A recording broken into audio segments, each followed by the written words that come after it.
The 4th of July is here, so let's talk about the state of Iowa's very complicated history with fireworks.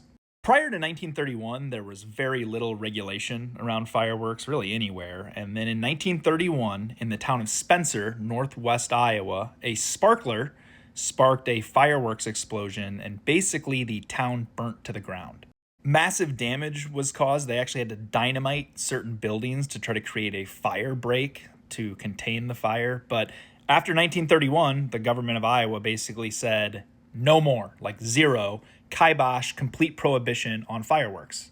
And for close to a century, that's just how it was. When I was growing up, the only fireworks you could buy in Iowa were like little sparklers and like the little smoke things. They weren't even really fireworks, but it created this niche industry along the southern border of Iowa with Missouri.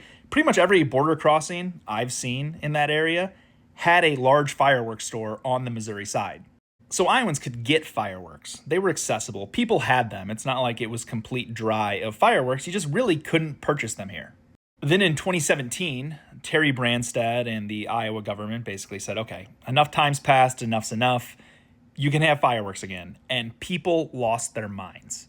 And if you were living in Iowa in 2017, 2018, maybe 2019, you probably remember that for about a month, everyone was shooting off fireworks just at all times. That's not an exaggeration. It was way too much all the time. And it was because I think people were like, we weren't allowed to do this, and now we are. So everyone has to do it all the time. But it became too much. Things have certainly dialed back, and I was just noticing, I'm like, I haven't heard many fireworks at all this year. But apparently, there's a new law as of May of this year that local governments are no longer allowed to ban fireworks. So I'm concerned that the improvement over the last couple years has been that local governments have kind of been like, you can't do this all the time.